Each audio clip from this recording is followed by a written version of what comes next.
안녕하십니까. 어서 오세요. 네. 예. 조금 전에는 이재명 대표와 이제 지난 국회 때 예. 비명계간의 얘기를 좀 저희가 나눠봤고요. 박충건 의원님 오셨으니까 어제 과방위 얘기부터 좀 해봐야 될 것 같아요. 국회 과방에서 현안 질의가 있었는데 가장 중요했던 이슈가 부정선거론에 대한 어떤 얘기였나요?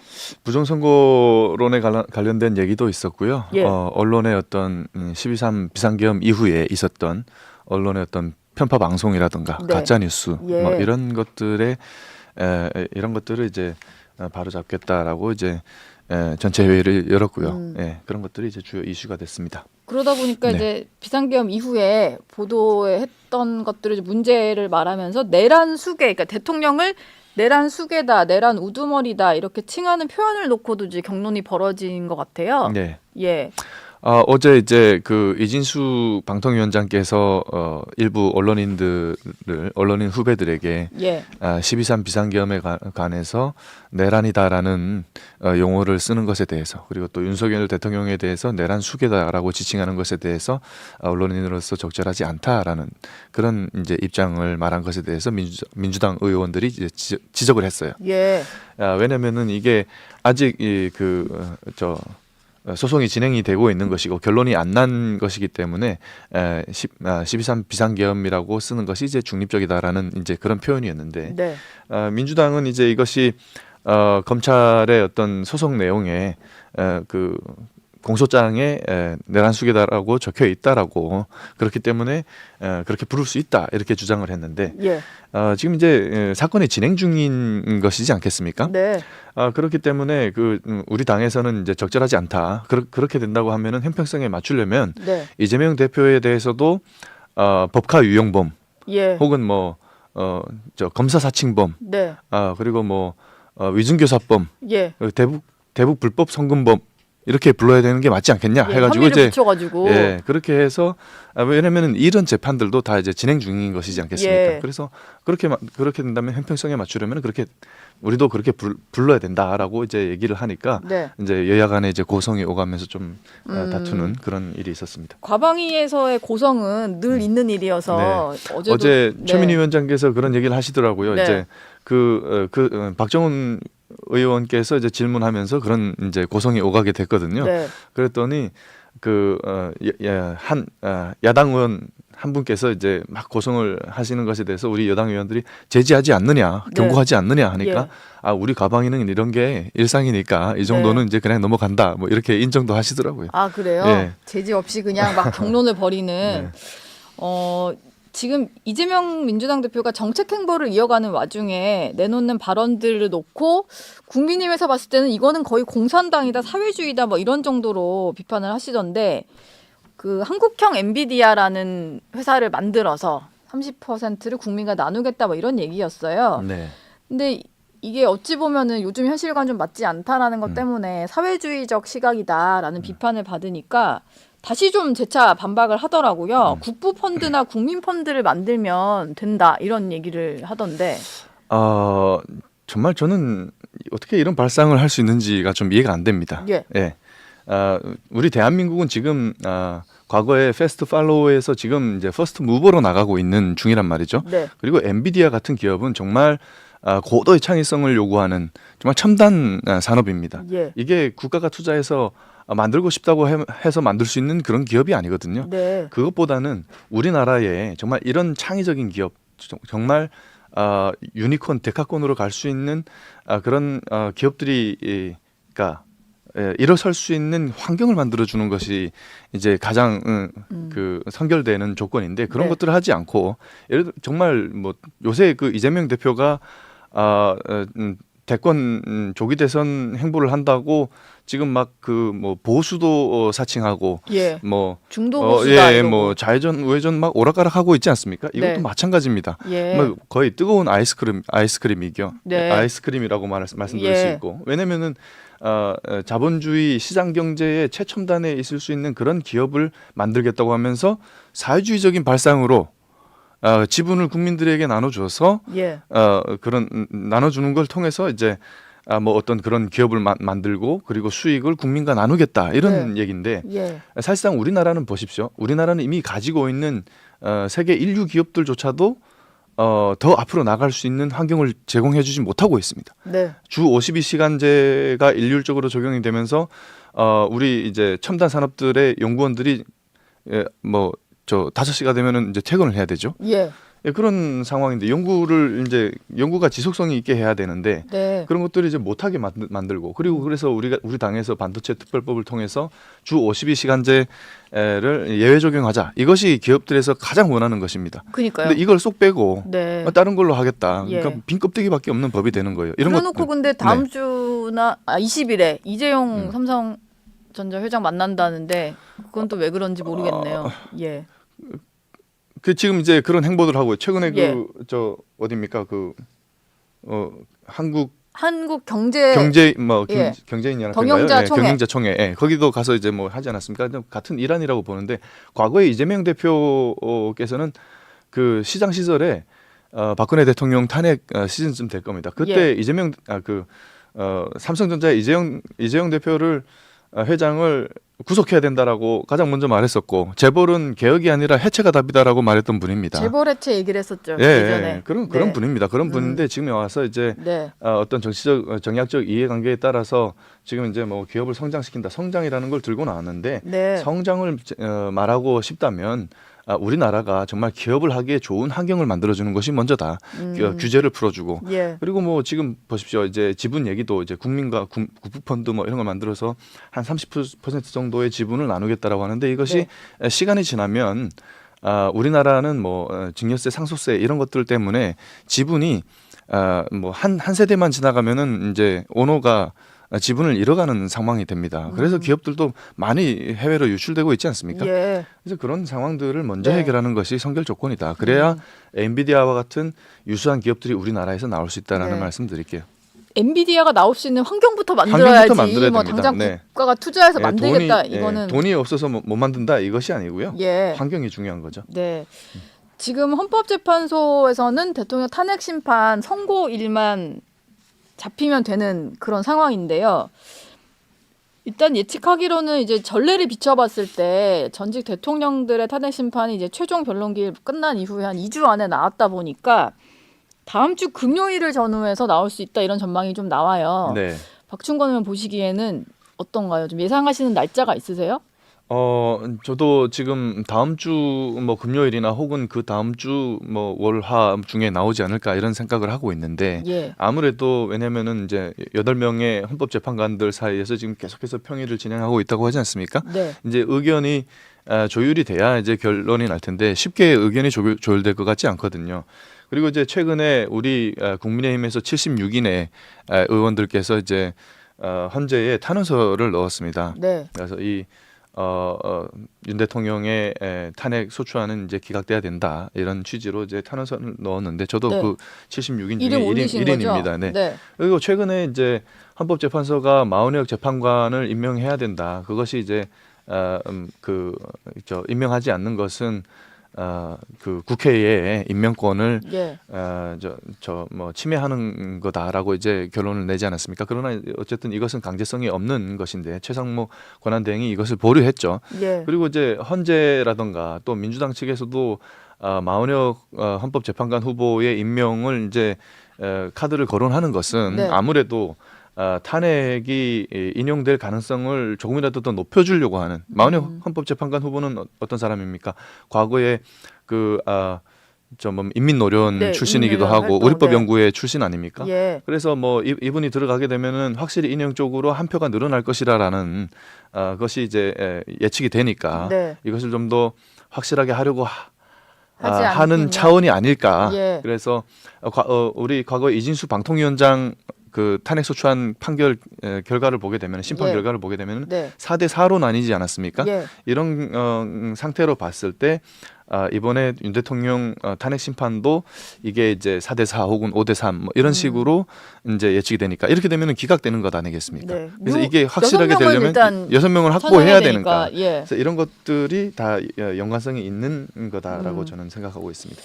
지금 헌법재판소에 이어서 선관위도 좀 국민들의 지탄을 받는 어떤 기관이 된 것 같은데 무더기로 채용 비리가 드러난 상황에서 공교롭게도 같은 날 이제 헌재에서는 이 감사원의 감사는 권한이 없었다. 네. 감사원이 선관위를 감사하는 것은 위헌이다라는 결정을 내다 보니까 이게 선관위는 뭐 무소불위의 어떤 그냥 혼자서 그냥 할 수 있는 권한이 있냐 뭐 이런 식으로 비판을 받는 것 같아요. 어제 보니까 박충건 의원님을 비롯해서 80년대생, 90년대생 젊은 의원들이 기자회견을 여셨더라고요. 네, 맞습니다. 뭐 어떤 취지로 여신 기자회견인가요? 저희가 이제 기자회견을 열었던 취지는 우리가 이제 30대 국민의힘 의원들이 모여서 이제 5명이 네. 기자회견을 공동으로 했는데 그 이유는 그겁니다. 정말 이 선관위의 부정 채용 비리 이런 것들 때문에 정말 많은 공무원 시험 준비를 하고 있는 고시원에서 힘들게 예. 준비하고 있는 2030 청년들의 그들이 느낄 실망감과 박탈감, 분노 이런 것들을 대변하기 위한 자리였고 예. 그래서 정말 이 사회의 공정과 상식이 통하는 그런 사회를 만들어가는 것이 정치인들에게 주어진 소명일 텐데 이 선관위가 뭡니까? 지금 그 부정 채용 비리가 드러나니까 감사원 네. 감사 결과로 예. 변명을 하는 것이 뭡니까? 선관위는 가족 회사다. 예. 그리고 뭐 친인척 채용은 전통이다. 이런 예. 얘기를 하고 있지 않습니까? 네. 그러면 정말 우리 대한민국 국민들께서 정말 자신들의 소중한 한 표 한 표를 그럼 가족 회사에 맡긴 거냐? 예. 이런 얘기가 되지 않겠습니까? 내부 직원들 채용할 때도 그런 비리가 만연한 기관에 그렇죠. 우리의 소중한 한 표 어떻게 관리를 맡길 수 맡겼나. 있느냐? 그리고 보십시오. 선관위 채용 경쟁률이 거의 900대 1에 육박합니다. 네. 그런데 그러면은 정말 한 명의 친인척이 이제 채용 지원서를 내고 예. 나머지 뭐 800여 명의 다른 어떤 공무원 준비생들 이런 2030 청년들이 서류를 제출했는데 이미 뽑을 사람은 정해져 있고 그렇다고 하면 그 들러리 정말 선거네요. 들러리 그냥. 선거죠. 네. 그들이 노력한 것은 과연 무엇이 되느냐? 선관위에 들어가서 일을 하는 것을 꿈꿔왔던 그 청년들에게는 그 청년들은 도대체 뭐가 되는 것이냐? 이건 정말 제2의 조국 사태다. 예. 이런 차원에서 이거 바로 잡아야 되고 예. 이런 것들에 대한 부정 채용 비리 하나조차도 제대로 견제할 수 없는 네. 자정 기능이 없는 선관위를 이건 다 철저하게 정말 근본부터 개혁해야 된다라는 취지에서 우리가 기자회견을 했습니다. 민주당의 호응을 좀 요구하시는 것 같아요. 맞습니다. 민주당도 적극 동참해야 된다. 근데 네. 지금 분위기상 선관위를 좀 개혁하는 과정에 민주당의 호응이 없을 거라고 예상하시나 봐요. 이게 이제 민주당 지금까지의 어떤 민주당의 행태를 보게 되면 예. 그 협조가 좀 쉽지 않을 것 같습니다. 왜냐하면 이제 헌재에서 감사원이 선관위를 감사하는 것은 이제 위헌이다라고 네. 판결을 한 이후에 예. 민주당에서 감사원의 감사 범위에서 선관위를 배제하는 법안을 발의했어요. 네. 그리고 이제 우리 여당에서 선관위의 어떤 부정 채용 비리라든가 어떤 선거 부실 관리 이런 것들을 지적하는 것에 대해서 민주당은 우리 여당을 공격하고 있습니다. 예. 선관위를 압박하는 거다라고 하면서 얘기를 하고 있는 것으로 봤을 때 지금까지 행태로 봤을 때는 이제 그 협조를 이제 기대하기가 어려운 네. 부분이 있기 때문에 네. 우리 당에서 이제 선관위 5대 개혁 과제와 함께 그리고 이제 선관위를 견제할 수 있는 특별감사관법이라든가 이런 네. 것들 우리가 발의하고자 하는데 우리가 소수 여당 국회에서 소수인 여당으로서 민주당의 협조가 없으면은 이것이 이제 통과할 없죠. 수가 없지 않겠습니까? 네. 그래서 민주당의 협조를 이제 우리가 촉구를 했고요. 음. 그리고 이것이 해결이 돼야 네.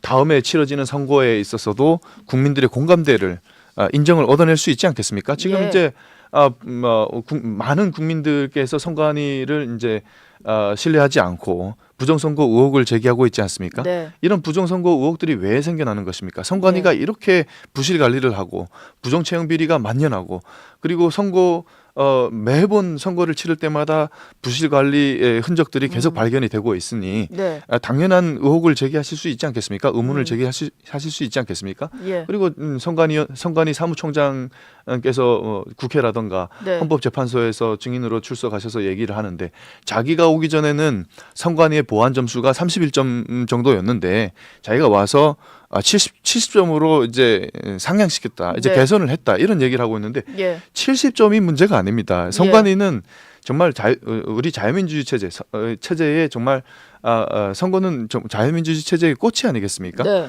근데 이런 선거를 관리하는 선관위가 정말 100%의 보안 점수를 받는 것이 그것을 지향해야 되는 것이 맞고 그렇게 돼야 되는 것이 맞는 거예요. 됐다고 자랑할 게 자랑할 게 아닌 거죠. 100이 안 된 100이 거를 안 된 걸 반성해야 반성해야 되는데. 되는 겁니다. 네. 예. 그런 상황이다 보니 네. 나중에 어떤 국민 통합과 또 선거에 대한 어떤 정당성을 부여하기 위해서도 선관위는 개혁이 돼야 된다. 예. 이런 말씀드리겠습니다.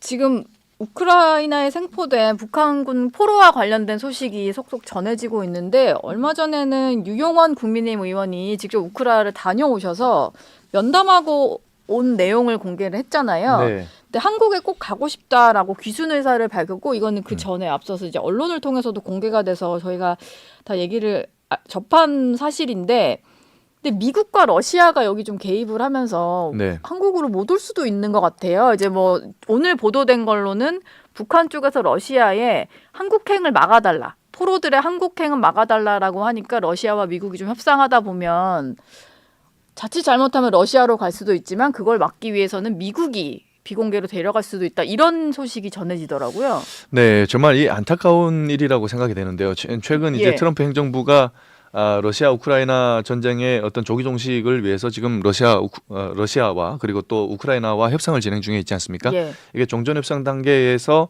협상을 진행하다 보면 네.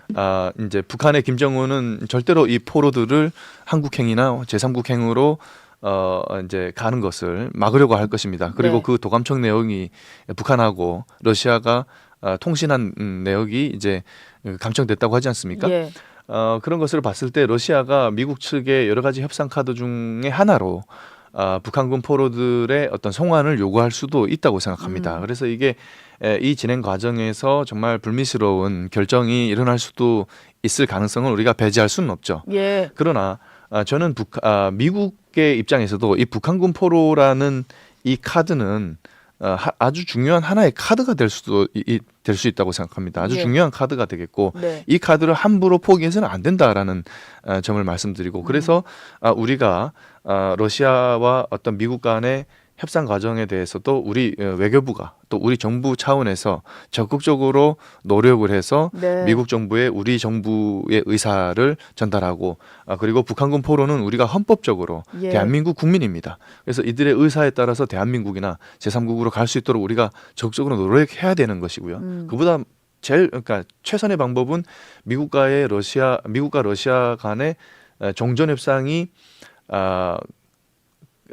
본격적으로 시작이 되기 전에 예. 이들을 먼저 데려오는 것이 데려오는 우선이고 그리고 만약에 때 카드로 쓰여서 카드로 쓰이는 예, 우리가 쓰기 전에, 어쩌지 그렇죠. 못하는 상황이 되기 예, 전에 예. 먼저 예. 데려오는 것이 가장 최선의 방법인데 그게 예. 안 된다고 한다면 미국과 러시아 간의 협상 과정에서 우리가 적극적으로 의견을 내야 된다. 네. 왜냐하면은 트럼프 행정부는 러우 전쟁을 종식시키게 되면 그 바로 뒤에 아마 북한과의 비핵화 협상에 나설 겁니다. 그래요. 예, 수순이 그렇게 될 것 그렇죠. 같으세요? 트럼프 행정부 일기에서 트럼프 대통령께서는 아마 그 북한의 비핵화에 있어서 전임 대통령들이 이루지 못했던 것을 자기는 이제 본인은 반드시 할 수 있다라는 예. 어떤 그런 자신감과 네. 그런 걸 가지고 이제 임하지 않았습니까? 그러나 사실상 어떻게 보면 실패라고 봐야 되는 겁니다. 그래서 이것을 트럼프 행정부 2기에서 제대로 하기 위해서는 예. 트럼프 행정부가 다른 어떤 협상 카드를 가지고 북한을 압박하면서 이제 협상 결과를 얻어내야 되는데 여기서 가장 중요한 것은 대한민국입니다. 네. 대한민국의 역할이 엄청나게 중요하고 대한민국을 레버리지로 사용을 할 때 북한을 움직일 수가 있는 겁니다. 그렇기 때문에 이 러시아 우크라이나 종전 협상이 끝이 아니고 예. 그 다음에는 북한과의 비핵화 협상이 있다라는 네. 점을 명심하고 미국도 네. 북한군 포로에 대한 이 이슈를 예. 좀 이렇게 가볍게 다루지 말아야 된다. 않았으면. 예, 그런 말씀드릴게요. 예. 마지막으로요. 지금 우크라이나 현지에서는 북한군 장병들 파병된 장병들의 어떤 사상 소식이들 전해져 오고 있잖아요. 근데 네. 이런 상황에서도 대규모로 추가 파병을 좀 강행한 상황이고 네. 3차 파병 여부도 좀 결정될 수 있다. 이런 얘기가 전해져요. 네. 김정은은 어쨌든 이렇게 북한군을 계속 보내서 러시아로부터 얻는 이익이 있으니까 그것만 취하면 된다. 뭐 이런 생각인 것 같아요. 어떻게 네. 보세요? 우선은 이제 김정은이 러시아 푸틴 대통령에게 요구한 것은 뭐 군사 기술도 아니고 예. 파병에 대한 대가, 무기 지원에 대한 대가는 다릅니다. 네. 근데 파병에 대한 대가는 뭐 식량도 아니고 뭐 저 군사 기술도 아니고 다만 현금이다라는 현금. 얘기를 하지 않았겠습니까? 네. 그것은 뭐냐면 김정은이 결국에는 북한 주민들을 잘 살게 하기 위한 어떤 그 북한 주민들의 삶을 개선하기 위한 그런 어떤 대가를 바라는 것이 아니라 예. 자기 주머니에 들어갈 수 있는 현금 캐시를 원한다는 거죠. 네. 통치 자금 결국 어떤 자기들의 어떤 사치품과 사치품 조달과 통치 자금을 위한 현금을 요구한다는 것인데 네. 이것을 위해서 지금 보내고 있는 것이고 그리고 나서 또 한 가지 뭐냐면 김정은에게는 러시아에 대한 북한군 파병이 미국과의 협상에서 레버리지로 쓸 수 있는 카드가 됩니다. 예. 그렇기 때문에 이 미국과 러시아와의 협상이 점점 더 진척이 될수록 북한의 김정은 입장에서는 북한군을 추가로 더 파병할 가능성이 크다. 파병에 더 박차를 가할 가능성이 크다라는 말씀을 드리고 예. 지금 이제 작년 10월에 파병된 1만 2천 명 정도의 북한군 중에서 사상자가 한 4천 명 정도 된다고 하지 않습니까? 네. 여기서 사망자가 한 10% 정도 된다고 합니다. 예. 그런데 사망자가 그렇게 많음에도 불구하고 지금 포로가 2명밖에 없는 상황이거든요. 이건 뭐냐면은 북한군 포로들이 북한군이 포로가 되는 걸 원치 않는다라는 점이 되겠습니다. 예.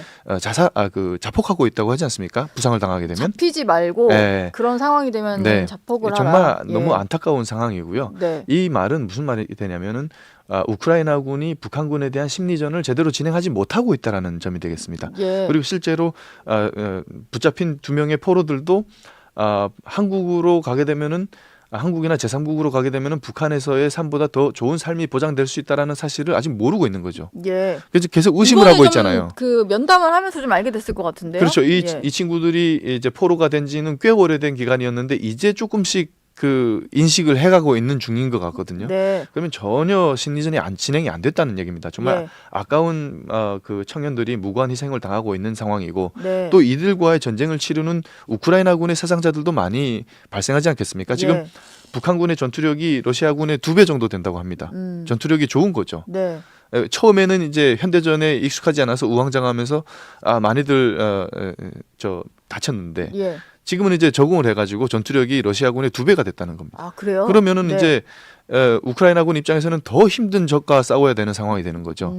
이게 가장 쉬운 방법은 싸우지 않고 이기는 것이지 아니겠습니까? 심리전으로 북한군을 조금 네. 이렇게 무력화시킬 수 있는. 그렇죠. 그래서 우리가 심리전 어떤 지원을 적극적으로 할 수 있는 이런 것에 대해서도 우리가 검토하고 있었는데 이것을 민주당이 맡고 있는 것 아니겠습니까? 예. 민주당이 이것도 맡고 그리고 그 뒤에 12.3 비상계엄이 일어나면서 국정이 완전히 마비되고 붕괴가 되면서 이제 이에 대한 어떤 추가적인 일이 어떤 대책이 없었던 거, 진척이 없었던 없군요. 거죠. 네. 예, 그러다 보니까 지금 이렇게 많은 무고한 북한군 병사들이 희생되고 또 이들과 싸우는 우크라이나군의 병력 손실도 클 것이다. 예, 이런 점을 한 번 더 짚어보겠습니다. 예. 네. 알겠습니다. 지금까지 박충건 국민의힘 의원과 함께했습니다. 네, 고맙습니다. 고맙습니다.